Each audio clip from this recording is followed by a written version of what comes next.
knowing there was something lurking in my stomach, resenting me, wishing to take the reins. It was still there, but after my run-in with the lady in the blue caftan, it's as if I knew for certain that it wouldn't kill me. That, and it wouldn't be an infection risk to others. That didn't mean it was gone, though. Getting back on patrol with Nick, he was the first to notice that I was behaving differently. We had stopped for our bi-weekly gas station hot dog, and I got myself a pre-packaged sushi instead. There was something about less processed and more raw food that just made my stomach rumble with delight. Nick made the observation, acknowledged it, and let it go. He trusted me enough to tell him if something was up. We were having a proper Minnesota summer, meaning rain when you least need it. The Duck had pulled back on their resources, leaving Tomscog PD to focus on setting up a more permanent station.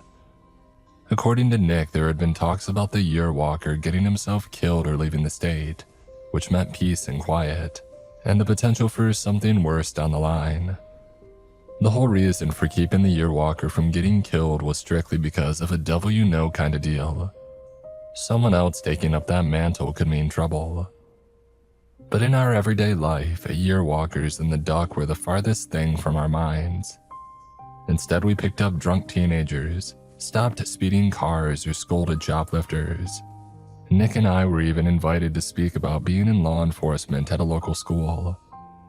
It surprised me how much Nick changed when he had an audience of kids. He blossomed up there. He was smiling ear to ear, engaging with the audience, and there was a sort of enthusiasm there that I hadn't seen before. Asking him about it, he had no idea what I was talking about. He shrugged it off as just getting along well with children. One day, we checked the Northwest Trail around Frog Lake. It was an off-foot kind of path, so we used it as an excuse to take a longer walk. Nick wasn't happy about it, but it was better than being cooked alive in a poorly ventilated patrol vehicle. It was probably the hottest day of the year. We were coming around the bend where the northern road curved back south. The left-hand side of the road past the lake was covered in pine trees. Walking past it, something stirred in me, just a twitch. I stopped to look around. Off in the distance between the trees, I could see a man. He was about 6'5", bald and dressed from top to bottom in a pitch-black trench coat. It looked so out of place that I couldn't believe what I was seeing at first. I poked Nick and pointed the man out. "Yeah, no, that ain't right," Nick said. "Should I shoot him?" "We can't just shoot people, Nick." "Then why the hell do I carry this badge around?"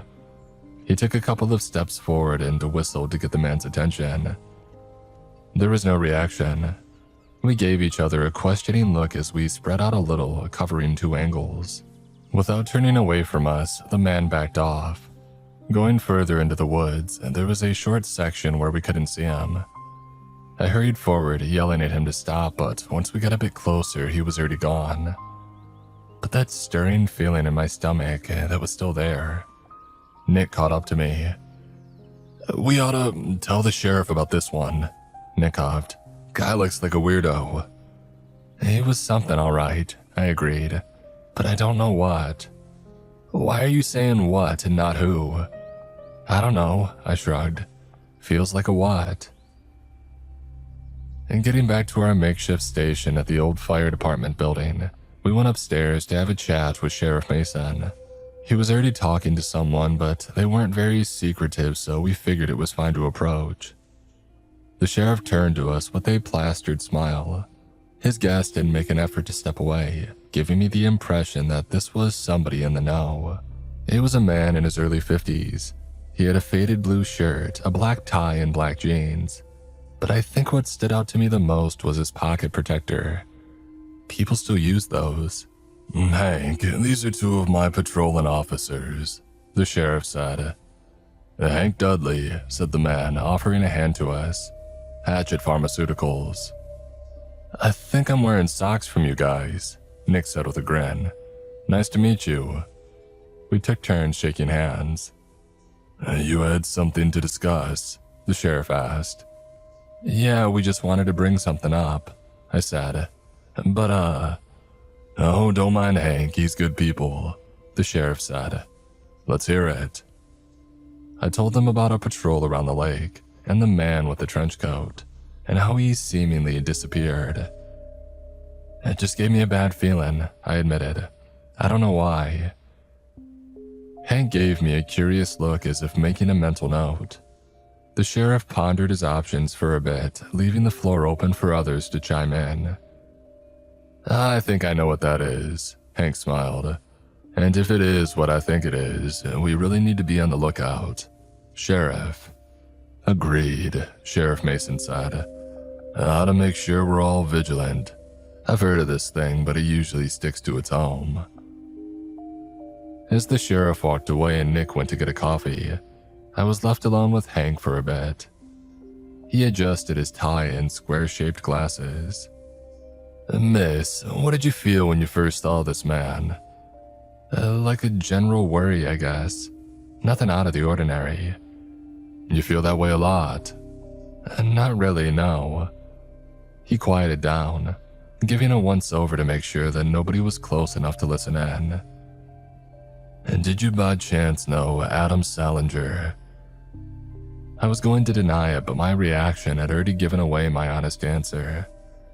I sort of half-gasped and turned it into a smile. "Yeah, Adam," I nodded. "Didn't know his last name." Hank nodded as Nick returned with the coffee. There was something about Hank's look that just screamed at me to run for the hills. We were law enforcement, yes, but this was one of the hatchet men, and in corporate America, people like him make the laws. "If you see that trench coat man again, I suggest you call it in," Hank said. "I don't think it'd be a good idea to confront him." "We'll keep that in mind," said Nick. "There's coffee in the break room if you want." I shook my head. That stuff tasted like a tire fire. The sheriff made an official order later. If we saw the strange man again, he was to be taken in for questioning. Patrols were actively encouraged to seek him out and, upon encountering him, call for backup and to wait further instruction. We were given a couple of recommendations. One was to not be stingy with tasers, and another to not engage even if the suspect looked unconscious. And there was also a mention that a strong spearmint spray could be used as a repellent. Yeah, that last one gave me pause too. Clearly, they knew more than they were letting on, but it was useless to push for more.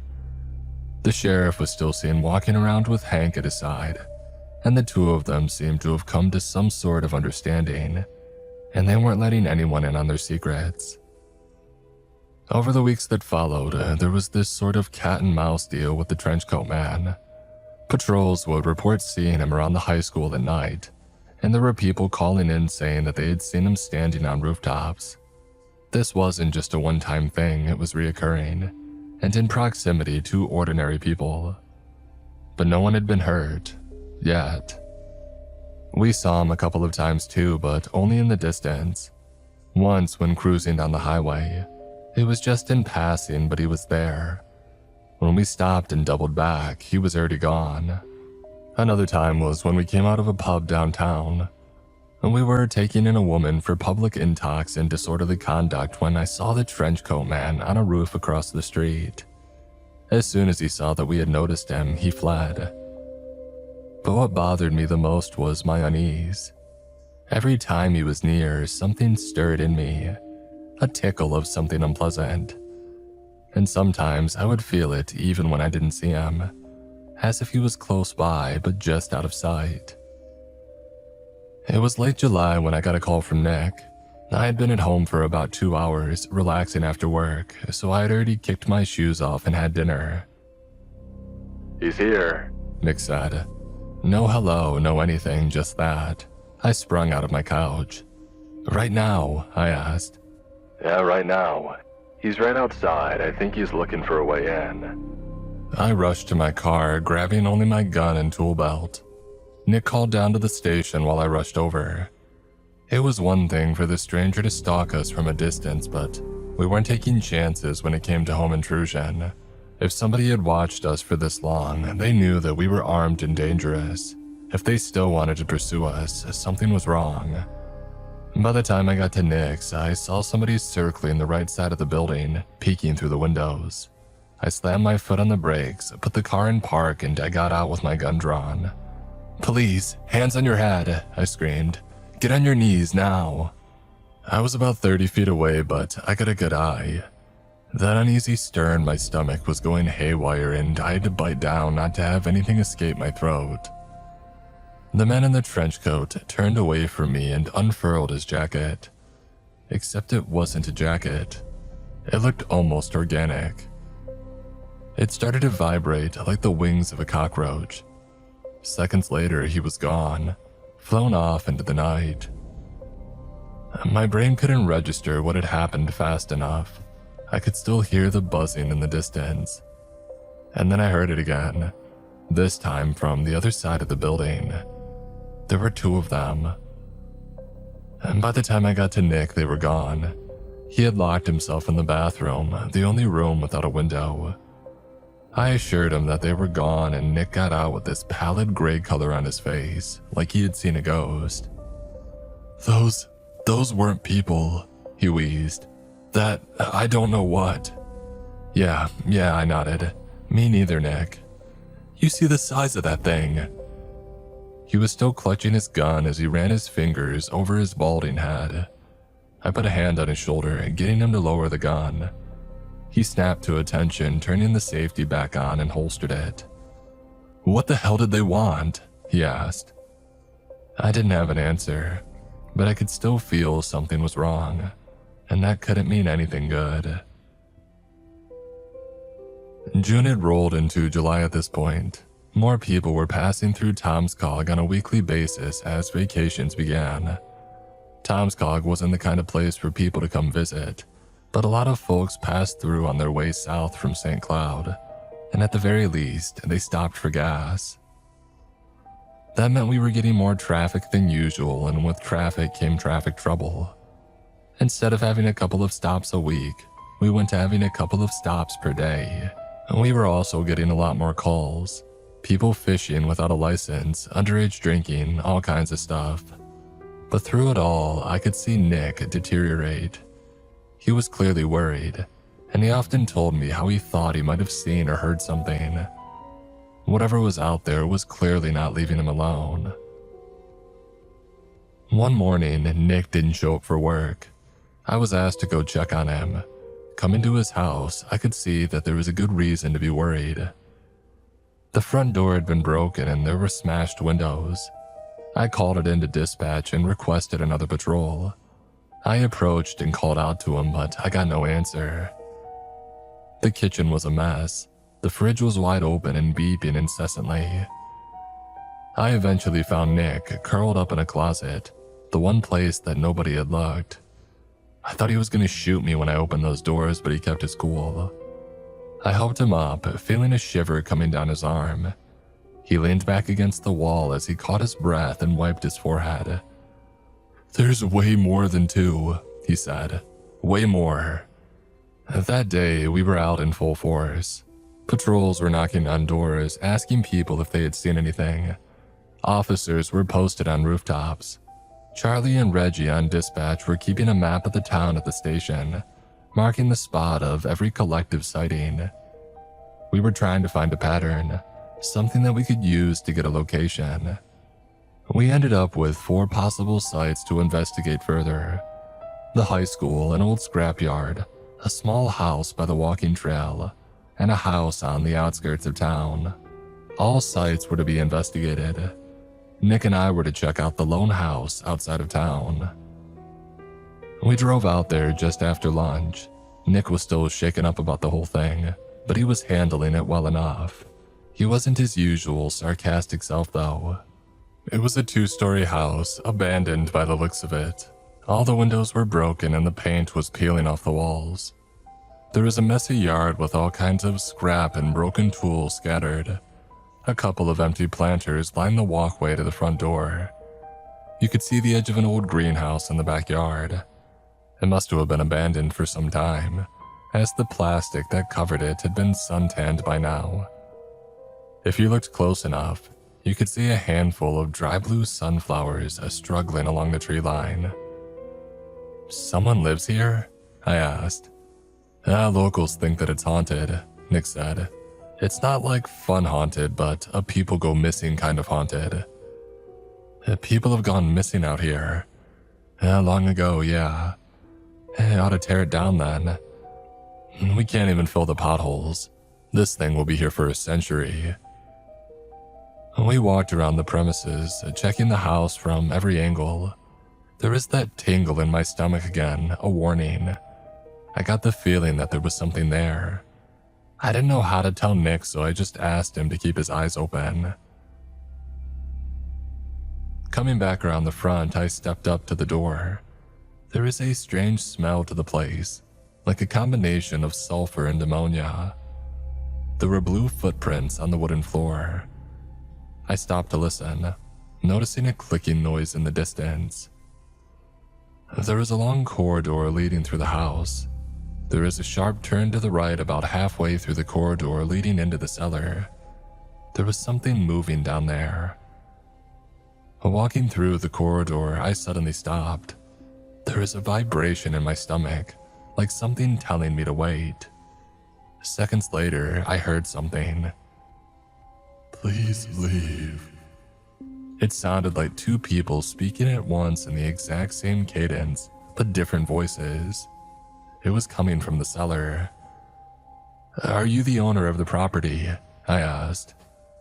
"No, my mother was." "We're here investigating a reported disturbance." "This does not concern me." Nick pushed past me, knocking his hand on the wall. "All right, you need to come out," he said. "We need to have a conversation." "I would much rather we didn't." "I'm giving you a lawful order," Nick said. "You are not the owner of the property, you are trespassing. That and refusing a lawful order would be 2 charges. There was a short pause. Nick kept his hand on his taser just in case. "One moment." A couple of seconds passed before we heard footsteps coming up from the cellar. Stepping out was the shape of a towering man, tall enough to scrape the top of his head across the ceiling. He had wrapped himself in blankets, showing only part of his feet. He had these strange, black leather shoes with 3 pointed ends. I had never seen that kind before. He was absolutely massive. Nick took his hand off the taser instead, touching his handgun. "And do you have any identification?" Nick asked. "No." "Do you have a name that we could run?" "Evan." Nick looked back at me with a raised eyebrow. I shrugged back at him. There was nothing illegal about being a large and strange man, but I couldn't shake this feeling that there was more to him. As Nick looked around the decrepit kitchen and living room, I was left alone with the large man, Evan. I didn't want to say anything, but he seemed curious about me. "Are you ill?" he asked. "Me?" "Yes." I didn't answer him. I just shook my head, waiting for Nick to finish checking the property. "What are you looking for?" "A strange man in a trench coat," I said. "He's been spotted around this area." "They are not here." "They?" I asked. "They," Evan said. "They are not strange men." "You seem to know a lot about this." "Yes." Nick joined me in the hallway. The large man adjusted his blankets, hiding his strange shoes. He asked us to join him in the living room. He sat down on an old moldy couch, almost folding himself in half. I had never seen a man sit like that before. The couch groaned and complained as the springs struggled to support his weight. As he made himself comfortable, Nick decided to address the elephant in the room. "Why are you wrapped up like that?" "Molting," Evan said. "I'm sorry, did you say molting?" Nick asked. "Is that the word you used?" "Yes, officer." Evan let out a hand from his pile of blankets. A thin, stick-like arm as black as tar with 4 fingers. It could be misconstrued as a strange glove, but it was much too thin for a man of his stature. He asked to borrow a phone and Nick handed over his. He never told Evan the password, but he still managed to unlock it. A couple of confident taps later and Evan brought up a map. He pointed to an area next to the highway outside of town. "They are looking for my friend," he said. "They gather here. High ground." "You know how many there are? What they are?" "About a dozen. They are hiders." "Hiders?" "They are stuck and cannot go home, so they hide and hunt." A long stick-like finger tapped at the screen. "They will leave. My friend is not here." We didn't get a lot more out of him. Evan wandered off back into the cellar and we didn't want to push our luck. I was getting chills just being near him, and Nick had been uncharacteristically quiet for some time. The moment the large man retreated downstairs, we got back to our patrol vehicle. Nick was breathing heavily. "You okay?" I asked. "It's dumb," he said. "I'm fine." "What is it?" Nick rolled his eyes, pointing back at the old house. "He smells like And going back to the station, we told the sheriff about the guy that we had met and the conversation that we had had. It seemed to make sense to him, and the rest of the search was called off. Nick was to sleep at the station for now. If these things hunted him for food or whatever they were doing, there was no safer place to be. Then we just had to wait and hope that they would leave willingly. A couple of days would pass, and during an evening shift, we got a call about a serious car crash. The details were gruesome. One man was not only dead, but decapitated. One child, seemingly unharmed, was to be taken in by the CPS. We only got the information third hand and weren't the first responders on site. We could tell that it was important though. Even the sheriff was up in arms about it. The kid was apparently named Fred. Patrols were asked to check the nearby area to make sure that there was no one else hurt. The road was just covered with woodland in all directions, so if somebody else had survived the crash, they could be anywhere. Nick and I checked the adjoining southern roads, only dirt paths leading westward. They were rarely used, but if somebody had run south from the crash site, that's where they would end up. Driving out there as the sun was setting, I felt this constant sense of unease. My stomach was flaring up over and over, to the point where I was digging my fingers into the steering wheel. Nick must have noticed my white-knuckle driving and turned down the radio. "What's up with you?" he asked. "I don't know, it feels off." "All right," he said, adjusting his sunglasses. "You got any idea why?" "It's like it feels like a warning, like something's up."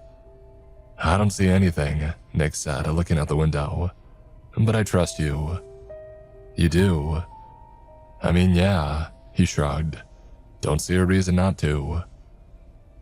Nick shone a light out the passenger side window as we slowly cruised down the dirt path. Suddenly, he tapped me on the shoulder. "Stop, stop, stop," he said, "right there." I stepped on the brakes and he was out in a second. Putting the car in park, I rushed after him. We jogged a couple of seconds only to see a man passed out in a ditch. He must have taken a tumble down a nearby hill, scratching himself in the underbrush. In getting a closer look, Nick gasped. It was the younger Digman kid, Perry. He was in his 20s but had the face of a teenager. But as we saw him, he might as well have been 50. He looked awful. It was clear he had been in an accident and he was bleeding from various cuts and bruises. His breathing was steady, but his shortness of breath told another story. He must have collapsed from exhaustion and blood loss. We did a couple of basic checks. There was no need for CPR, so we figured we'd just call it in. But as soon as Nick put his hand on the radio, I stopped him. It wasn't a conscious decision, but that second of silence had saved us. "What are you? Listen." There were movements in the trees around us.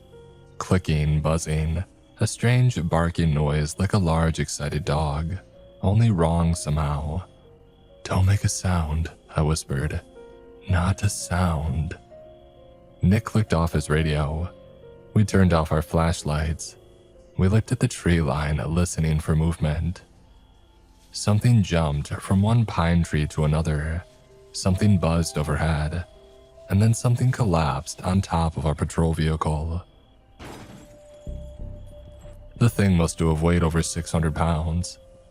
Over 7 feet tall, this thing was a whirlwind of elongated limbs, tendrils, and exoskeleton.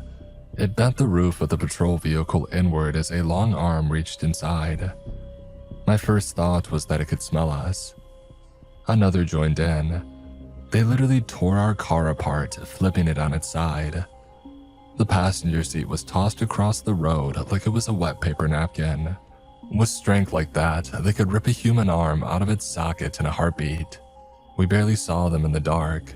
In the shadow of the patrol vehicle, they were just silhouettes, like moss crawling on a dying light bulb. With the car demolished, they spread out. The barking noise was some kind of thing that they used to smell. I figured it was only a matter of time before they found us, but there was nothing that we could do. Running would be useless, these things could fly. "We can split up," Nick suggested with a whisper. "Trick 'em. And leave the kid," I whispered back. Something brushed against a tree no more than 20 feet away. A twig snapped. "I've seen these," Nick whispered. "Back in Juniper, but smaller." I hushed him and he hushed me back. "Listen, they could smell sore. The thing you got, it's like catnip." So that's it," he said. "We spend time together. I smell like you, so they follow us." It made sense.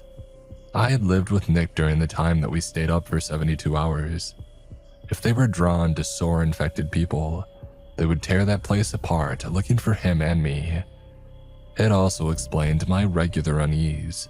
They had been spying on my place too.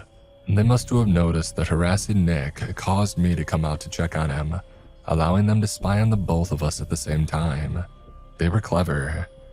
"So it is me," I whispered. Probably. You sure?" "No."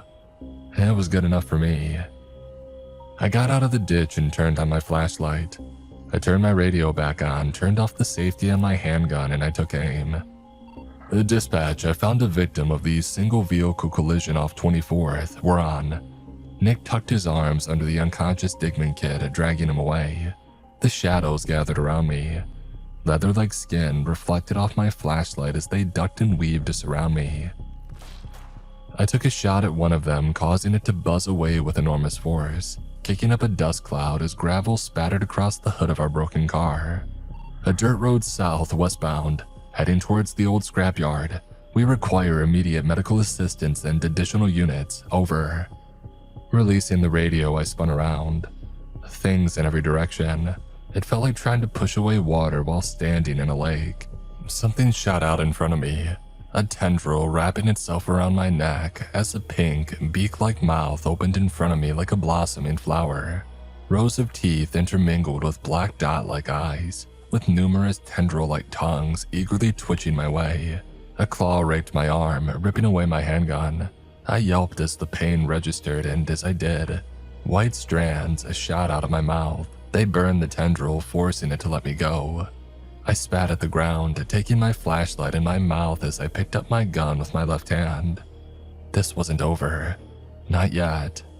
They clicked and buzzed and barked. They were excited. The smell was exhilarating to them.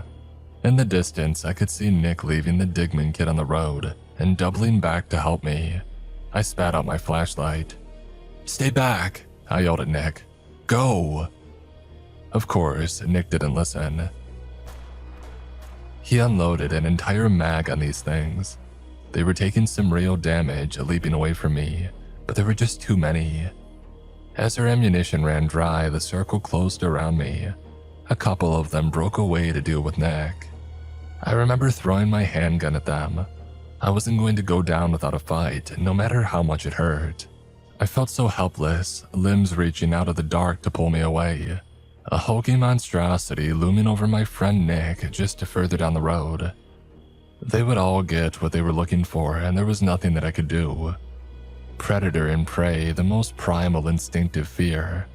The dawning realization that you are outmatched, and that the tools you've been given were not meant for fighting but for fleeing. A talon grabbed my neck, pushing me to the ground. Scratches against my back as if trying to understand if my clothes were skin or shell. Barking as hot air tickled my bleeding arm. They sniffed me. Something big bent down, and seconds later there was this immense pain coming from the back of my head. It tore out a thumb-sized chunk of my hair, eating it and savoring it. And then they stopped. Maybe they had just listened, but they stopped. There was a whistling noise and then another click. Movement. Fast movement. One of them was right in front of me. In less than a second, it was flung into the air, brought down, and it had its head torn from its shoulders. They immediately scattered, but not fast enough. Something large, dressed in what looked like a sun-tanned plastic cover, like a makeshift raincoat, tore through them like a rabid animal. It was like watching a hornet take on a colony of termites. It was fast, brutal, and absolutely visceral. These things screamed like stuck pigs as wings were torn, mandibles broken, thoraxes caved in, and viscera spilled. I saw one of them trying to crawl, only to be cut into 2 pieces and kicked off the road. And then as soon as it had begun, it stopped. My flashlight had been crushed in the struggle, so I only saw the vague outline of a multi-limbed thing leaning over me. There was a flash of something metallic, perhaps a machete or a spade, maybe several. Up. It was a strange but familiar voice. Evan. I got up, feeling my scalp burn. Get him out, Evan said. I will hunt. What the hell? I could barely form a coherent thought. Something wet patted me on the shoulder, leaving a viscera-stained mark. Good luck. And with that, he was gone. Every now and then I would hear screaming out in the wilds, but it was distant and far between. By the time that I joined Nick, the kid was waking up. Nick forced me to sit down and take it easy. Reinforcements would be there momentarily. He checked the kid out. You know your name? He asked. Your date of birth? The kid couldn't focus. His head kept rolling back and forth. It was hard to tell if he was concussed, anemic, or dehydrated. Maybe all 3. I'm Perry, he finally said. Alright, good, we're getting somewhere. You know what happened tonight? I'm walking, he muttered. I'm walking all year. It didn't take long for more patrol vehicles to arrive. EMTs took the kid in, and we were expected to debrief with the sheriff, but only Nick was asked to go. I had to stay behind, watching the many flashing lights fill the road. It took 4 guys to flip our car back, and when they did, it collapsed. 2 doors fell off in one of the wheels. Those things had mangled it beyond recognition. I got it from here.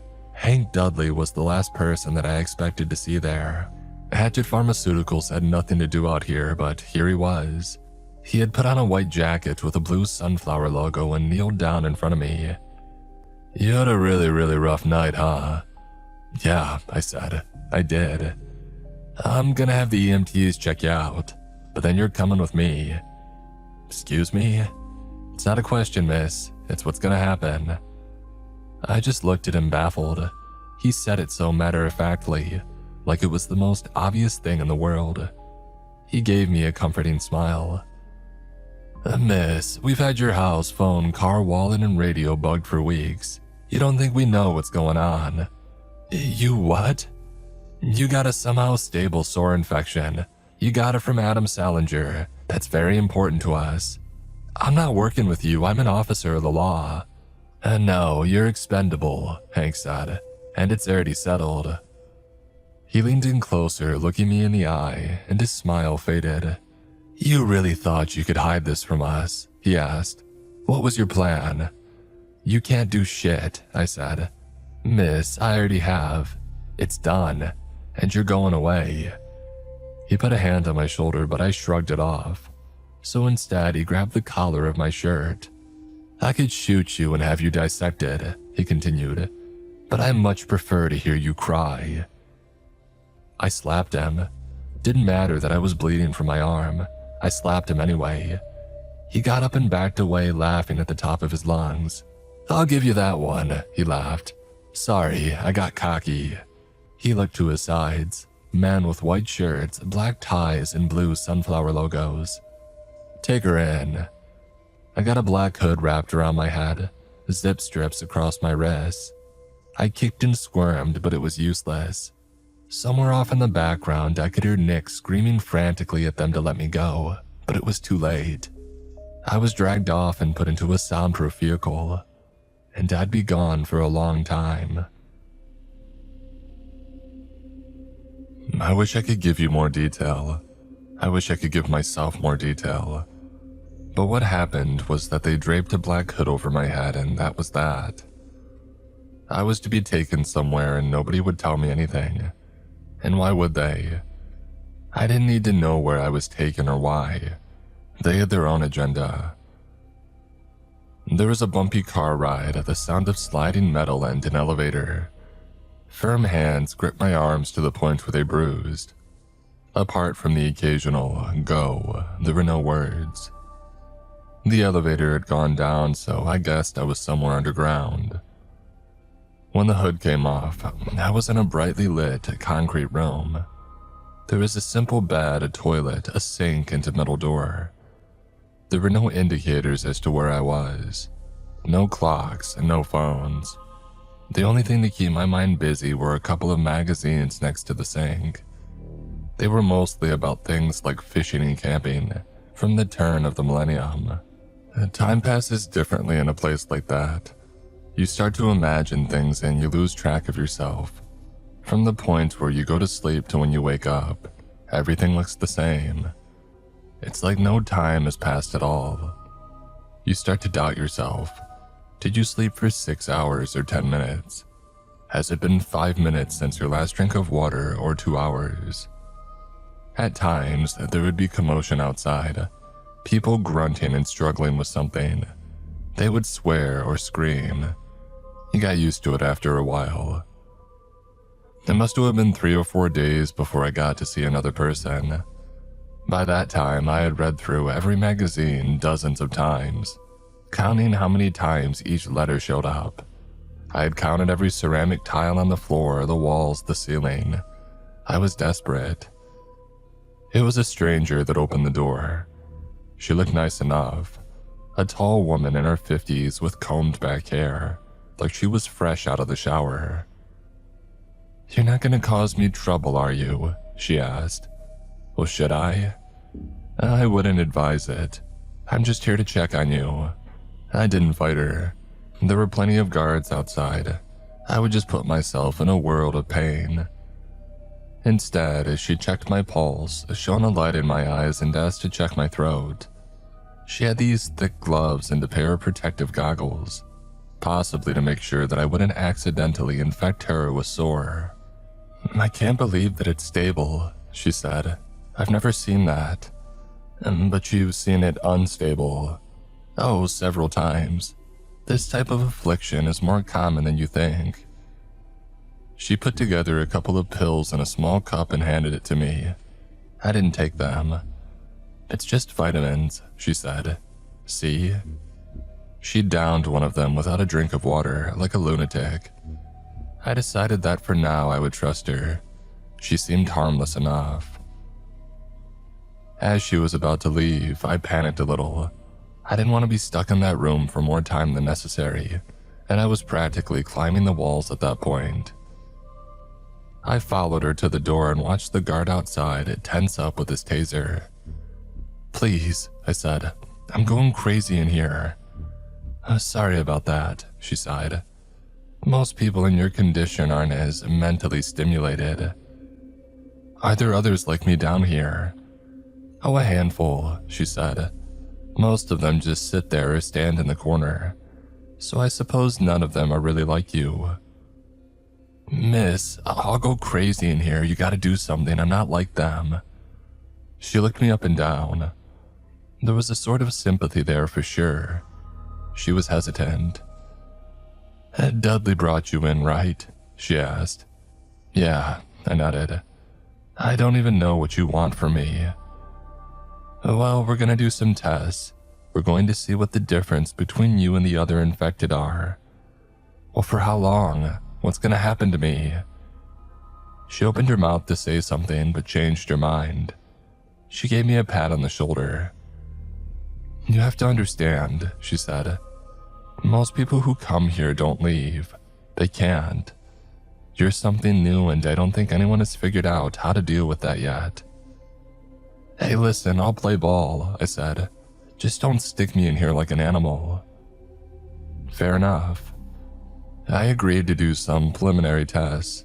I was taken to an examination room where the lady collected basic samples: blood, saliva, urine. She also checked my ears and feet. It wasn't all that uncommon for those infected by a sore to have very dark nails, apparently. She already knew my name, but she introduced herself as Allie. She had been with Hatchet for over 12 years, and before that she had been a professor at UC Berkeley. I didn't have to tell her a lot about myself. She had read the files. What I don't understand is how all this happened in the first place, she said. Sore doesn't just stop on its own. You must have done something. I met this woman out by St. Gall, I said. Had a blue caftan. After speaking to her, I was just fine. Oh, I'd love to meet her, Allie said. But I suspect that whoever that was wouldn't be all too eager to work with us. I had a couple of x-rays taken, and then she emerged with a massive syringe. Seeing my reaction, she put it away. We'll take the bone marrow some other day, she said. But I'm afraid that's all for today. Please don't put me back in there, I said. It messes with my head. How about this? I asked the guards to turn the lights off at 9 p.m., and I get you a couple of books to read. Would that help? I shrugged. It would help, but it still wasn't an enticing thought. And we'll talk again tomorrow, she added. Deal? Sure, yeah, deal. For the next few days, Allie tried to make sure that I was comfortable as possible. Lights out at night, books to read, and she came by at least once per day. Mostly just to get a couple of samples or to talk about the results. For example, the iron value in my blood was a lot lower than it ought to be, so I had to take some extra pills for that. And days would pass, maybe weeks, and the only people that I would see were Allie and the guards, and Allie was the only one talking to me. We developed a sort of quasi-friendship, where she would get me out of my cell and I would provide her with answers. And sometimes we would just sit and talk for a while. She would tell me about her sons back in California, about her messy divorce a year or so back. It was nice to hear something so ordinary. And then there was that one day when she wanted to show me why they were doing this to begin with, to give some context. We wandered around the other cells. There were about a half a dozen in total. There were more rooms, but most were empty. We can't go in without full hazard gear, she said. They may look calm, but if we provoke them, it can set them off. She walked up to a door and opened a small hatch, protected with plexiglass. There was a middle-aged man in there lying on his bed. There was something coming out of his mouth. Little white strands. That looks harmless enough, I said. Is it really that bad? Allie knocked on the door once. The man shot out of bed and threw himself at the door with reckless abandon. He had this long wound across his neck where more white strands protruded.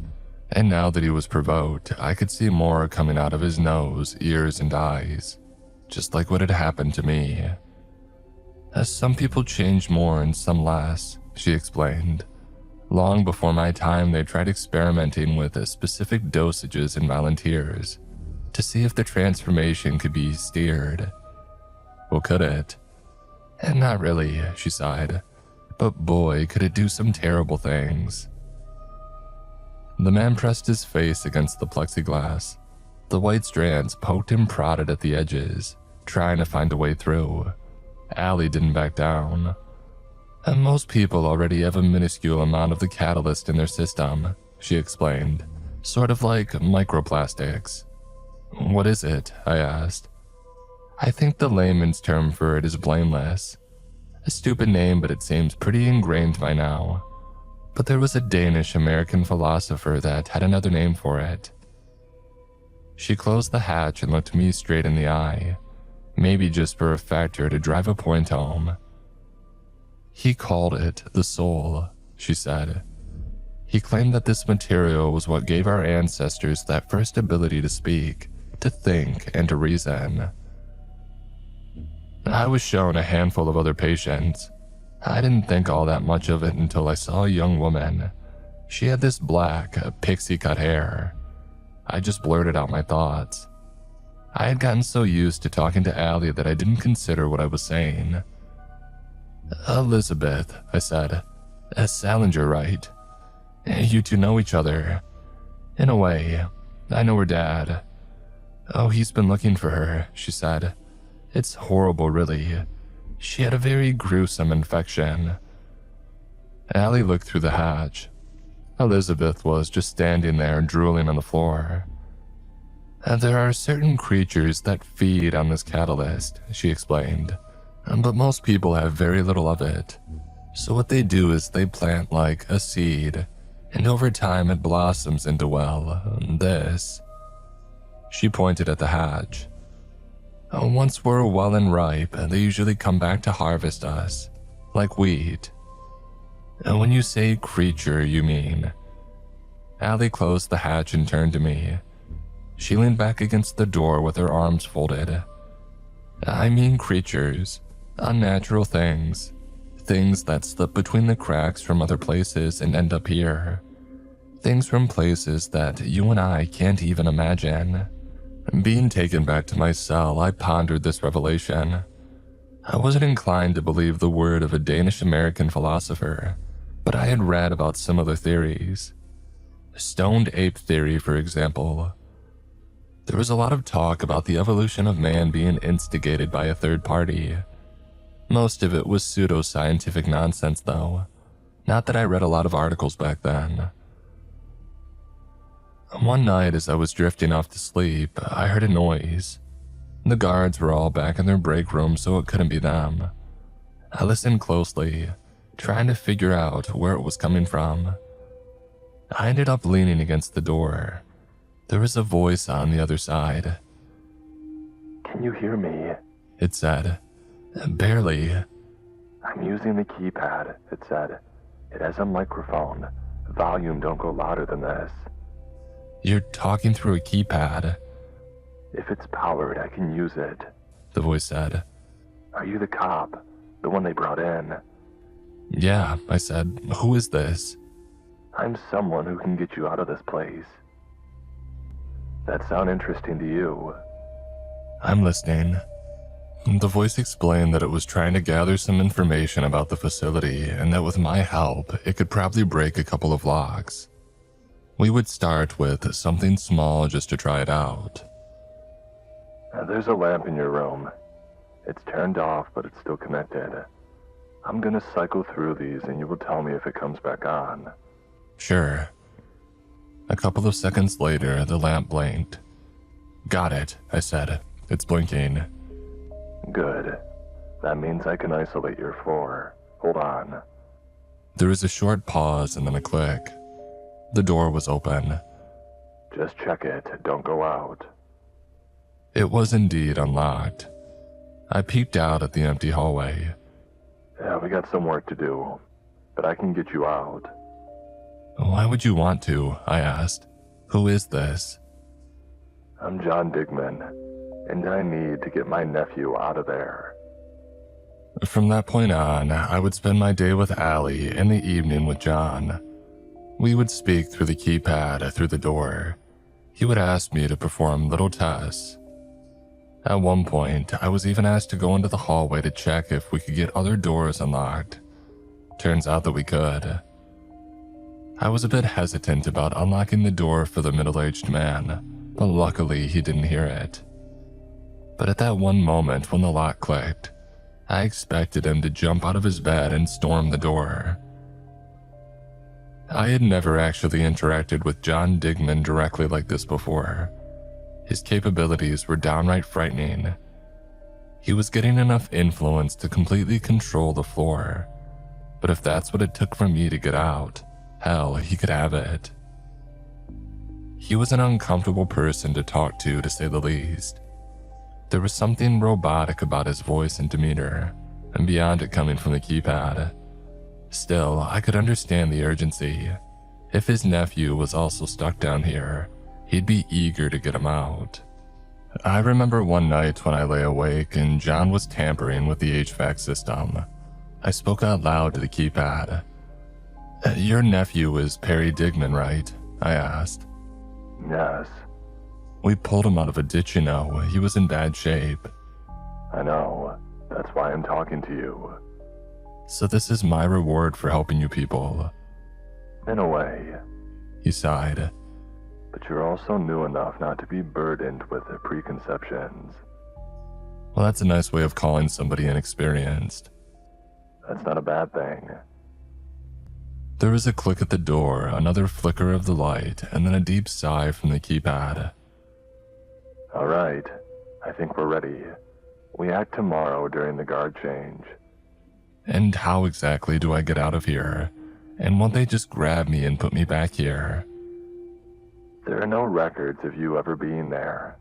And when I'm done, they'll have bigger problems than you. What are you going to do? There was no response. I waited for a full minute before I asked him again. Tomorrow, he said, ignoring the question. Guard change. I was awfully anxious the next day. Allie came by to check on me again. We had been doing some more intricate tests for the past few days, and she had shown me the result of my x-ray. There really was something inside me. A large sprawl of thin lines emanating from a growth around my stomach lining. It was so prevalent on the x-ray that it was hard to differentiate from my nerves. It had spread all throughout my body. I couldn't help but to notice the little blue sunflower logo on that x-ray, a reminder that I was still under Hatchet's boot. I can't believe you're not suffering any severe effects from it, Allie said. Most people go through stages of pain, desperation, and then succumb to the infection. Yeah, I barely notice it, I said. Sometimes when I get stressed, I can feel it in my throat though. You know, you might have a key to something amazing here, Allie said. It's gonna take time, but I think what happened to you can be used to help others. You really think so? Allie bent down to look through a blood sample on a microscope. She trusted me enough to not even look at me. I could easily pick up a scalpel from a nearby table and kill her, but she knew that I wouldn't. I really do, she said. I really, really do. I wasn't sure what to do. Having talked to John, I got the impression that things were going to go down no matter what I said or did. What exactly he was going to do, well, I didn't know. Maybe I didn't want to know. That night, as the lights in my cell went off, I was wide awake. I was ready to go at a moment's notice. I didn't know what to make of John Digman, but he had proven time and time again to be more than capable. If he wanted to get someone out, he could. But exactly how, well, that part worried me. I was pacing back and forth in my room, not knowing what to expect. I felt a bit bad about Allie, truth be told. She had done her best to make my time there bearable. I had to remind myself that she and everybody else there were, for all intents and purposes, the enemy. It must have been near midnight when I heard that first noise. It came out of nowhere, an alarm spoken by a monotone digital voice. Pressure alert. It repeated over and over. Pressure alert. There were a series of popping sounds going down the hall. The lights turned on and off before shutting down completely. After a couple of seconds in the dark, a faint red glow emanated from the floor as the emergency lights came on, and then the door swung open. There were voices in the hallway, someone demanding a person to stop, somebody screaming at the top of their lungs, and somebody running down the hall as if chased by the devil. "John?" I said. "John, are you there?" There was no response. No matter how many times I asked, there was still nothing. And this was it. He was throwing the facility into chaos, and that was that. He never had the intention to help me specifically. I would have to make it out on my own. Walking out into the hallway, I could barely see a thing. There were pipes overhead that had burst wide open, spewing out steam into a thick mist. I could barely see anything. It all just looked like a blood-red fog. I stuck to the wall and tried to make it to the elevator. At times, I would hear somebody running nearby, but I couldn't see them. The thought hit me that all the people from the adjacent rooms were on the loose running wild. There was no telling what they might do.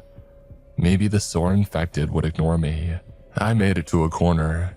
I had my suspicions about where the elevator might be, so I continued to the right.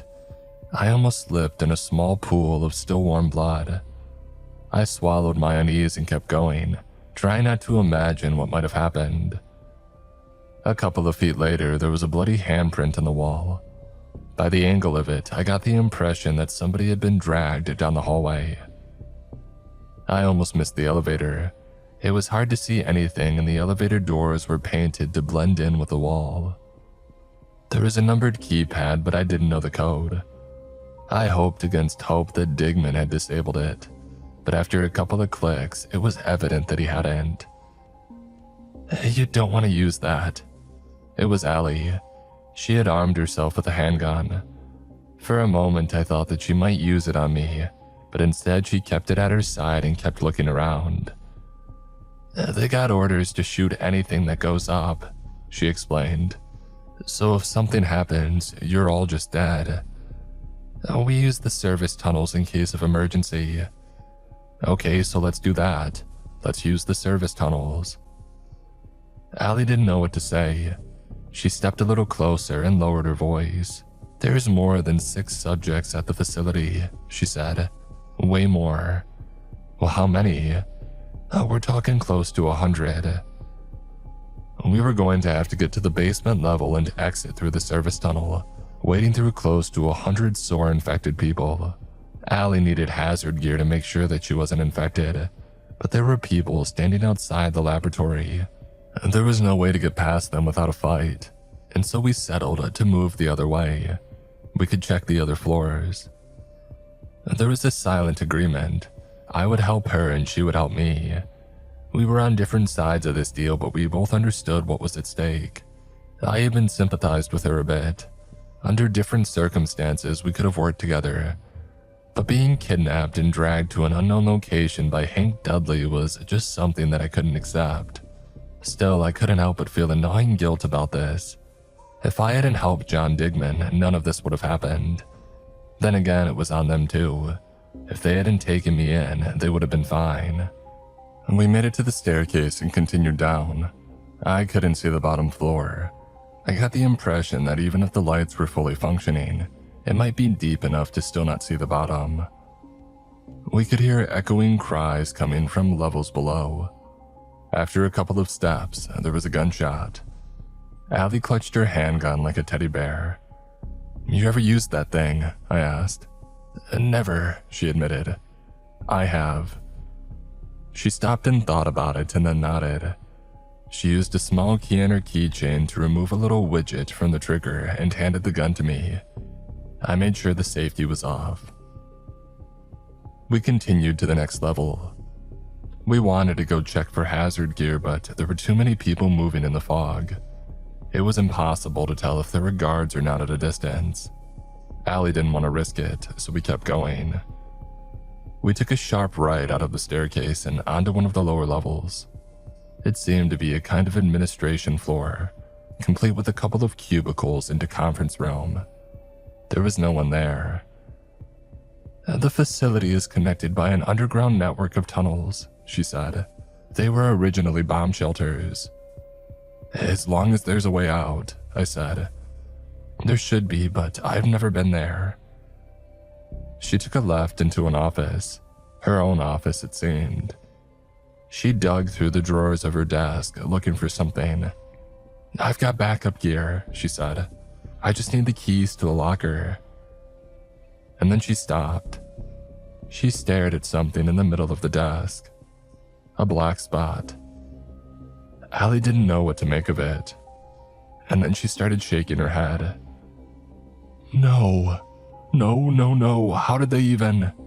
There was a click overhead. Sprinklers.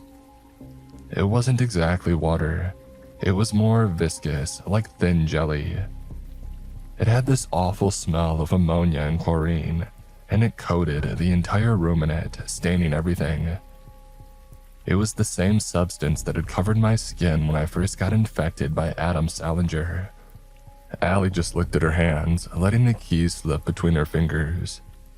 There was no point in getting that hazmat suit anymore. She was already infected.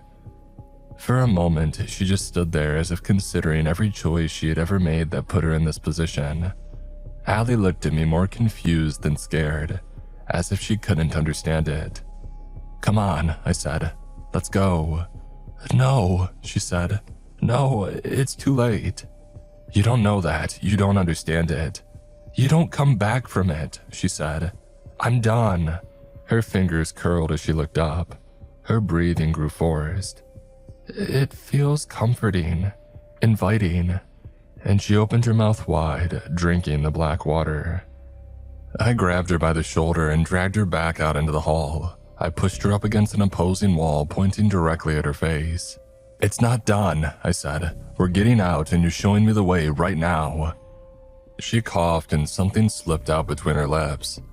Allie shook her head as if trying to get rid of the intrusive thoughts. She nodded at me. Without another word, we kept going. We continued down another 2 levels until we got to an elevator. This was a lower level elevator not connected to the surface. It was probably meant to exclusively move things between floors rather than transport people in and out of the facility. Maybe it was meant to move subjects without the risk of them getting out. Allie stumbled into the elevator, trying to get the keypad to work. She pressed in 2 times but couldn't get it right. My hands, she said. I'm shaking too much. Give me the code. She did, and I pressed it. The elevator rolled downward. The doors opened to a nightmare. It was a large cave-like opening, large enough for trucks to drive through. The ground was covered in the black water, and there were a lot of people out there, easily over 100. Not only subjects, but infected support staff, guards, and maintenance workers. There were even a couple of people with hazmat suits who had taken off the top to drink the black water coming from the sprinklers. Allie stepped back. No one was attacking us yet, but she didn't know what to make of it. Chances were that if we stepped out into that water, she would lose herself completely. We'll stick to the walls, I whispered. If we're already infected, they shouldn't attack us, right? It's not that simple, Allie said, coughing. This is a sort of sore super predator. Small harvesters attacking other infected. There could be one out there. It doesn't look like it, I said, and we can't stay here. And to hell with it, she spat. Let's go. We stuck to the walls as planned. We had to push our way past the infected. They were erratic and spontaneous. The slightest push could set them off. It was impossible to tell what they might do next. It was strange, though, they were all moving in the same direction, as if they knew something instinctively. Could they know of a way out, collectively? I held Allie's hand and dragged her with me, but she was slowing down. After a while, she stopped moving completely. I turned back to look at her and she just stood there, covered head to toe in black water. White strands rolled out of her mouth. Come on, Allie, come on, I said. She didn't move. I didn't see anything resembling recognition or her understanding what I was saying. What remained of her attention had been shattered. Somebody to her right bumped into her and Allie grabbed them by the neck. A maintenance worker. in a move that can only be described as practiced and intentional. She pulled the man close and pressed her neck against him. Seconds later, she pushed him away, pulling out what looked like a white blood clot. It sloshed onto her chest like a messy toddler's dinner before slurping back into an open hole in her neck. There was an energy in her eyes, a hunger, a level of control that she found in that one act. And with that intention, she locked eyes with me. She was a super predator. I ran like hell, and she followed me. All the while, she grabbed people along the way, tearing out their throats and eating their infection. She was much stronger than a normal person, and I could see her muscles bulge and tense, swelling to almost twice their original size. She didn't have to stop to continue her rampage, and maybe there was something about me that she found irresistible. I took a sharp left turn going into a side tunnel. It was hot as hell, the steam pipes had burst wide open, and there was no ventilation down there. It felt like breathing scalding water. What remained of Allie sprinted with complete abandon, smacking her arms against the hollow pipes as she kept going. She was gaining on me. I rounded a corner and there was a door to my right. It opened outward so that I could hide behind it. I had an idea and I hoped to God it would work. I swung the door open and hid behind it. From Allie's angle, it had looked like I had run into that room. If I could trick her, I would gain some time. I heard her coming around the corner, sniffing the air. She could smell me, but she wasn't sure where I had gone. Maybe the steam interfered. She went up to the door, poking her head against it. For a couple of seconds, she just stood there wheezing, like she was breathing through a whistling straw. And then she entered the room. I slammed the door shut, hoping that Allie didn't have the mental faculty to use the handle. Even if she did, I might earn enough time to get away. The moment that door clicked shut, Allie threw herself at it, making the hinges groan. How that thin woman could force that massive pressure onto the door was beyond me. Those service tunnels were a labyrinth. There were no indicators of what led where, and you could barely see 10 feet ahead. If Allie didn't get me, the suffocating air would. My lungs ached as I pressed forward, moving randomly from one tunnel to the next. I could barely keep my eyes open, and after a while I just kept them shut. I could feel the scalding pipes on my left, so as long as I kept them to my left, I knew that I was going the right way. And then I tripped. There was a dead man in the way, and I had tripped over him. I hit the ground hard, knocking the air out of my lungs. There was a short moment where my vision blackened, as I rolled onto my back and wheezed for air. Looking down the hall where I came from, I could see someone coming around the corner. Allie had figured her way out and was still chasing me. I got a better view of her. She had this beard gut now and her arms seemed longer. I could barely see her face anymore, on account of all the white strands poking out of her head. She was making this howling wail sound like a grieving wolf. It pierced my ears, overpowering even the sound of puffing steam. There was no way that I could get up fast enough to get away. She would find me any second. I had to do something. I rolled over onto my stomach and I held my breath. I heard her coming my way, wailing with every step, and within seconds, she was standing over me. I think the dead body confused her. She couldn't understand if I was living or dead. She bent down and poked the back of my head with her white little strands as if to test me. One of the strands poked a hole in my skin as if to see if I would recoil. I bit down on my lip hard, hoping that she would just go away. I clutched the gun, getting ready. There was a hesitation, but I think she figured she'd give it a try. She rose up, bracing herself, but then stopped. I managed to keep calm enough not to roll over and start firing at her. There were sounds coming from the other end of the corridor, a more immediate target. It was better to chase living prey. She ran down the corridor, huffing with every step. She sounded heavier. I gasped for air and got up off the floor. I figured I might go back and start finding a way out through the main tunnels. There had been trucks there, so there had to be an entrance big enough for them to get through. Then again, being out with the other infected was dangerous. Not only might Allie find me again, but there was a large chance that Hatchet personnel had started to clear the floors by now. A thought struck me. A dumb thought, but a thought nonetheless. Allie might still be acting on some sort of instinctive desire, meaning that she might be looking for a way out. She was still freshly infected. There might be parts of her that still had a want of their own. Either way, the safest place for me would be behind the predator, not in front of it or to its side. So I followed her from afar. It was easy to follow her lead. There were so many bodies along the way, most of them with torn out throats or ripped open chests. I counted at least 13. I wandered around those tunnels for the better part of an hour, maybe 2. And finally, I stumbled upon a checkpoint. It had already been overrun and the doors were flung wide open. There were bloody spots on the numbered keypads, using the same 6-digit code that Allie had shown me. But the final door had been toppled right over. She had not even attempted to open it properly. When I finally made it outside, there was an eeriness to it. One moment I was standing in shrieking steam pipes and blaring alarms and red emergency lights. The next moment I was standing in a pine forest near an overgrown dirt road, from panic to serenity in 5 steps. Somewhere out there I could hear the echo of Allie's wailing cry. It was growing more distant, disappearing into the woods. But I wasn't alone. There were a handful of sore subjects out there wandering off into the woods. Most of them looked harmless enough, mindlessly wandering back and forth. I could see Elizabeth Salinger among them, the young woman with the black pixie haircut. She looked just like the rest of them. My thoughts drifted back to her father Adam. What do you want to see her like this? There was a tinge of regret in me. Maybe I could have helped these people if I had stayed. Maybe this could have all been avoided. I didn't even know who I was supposed to be angry at.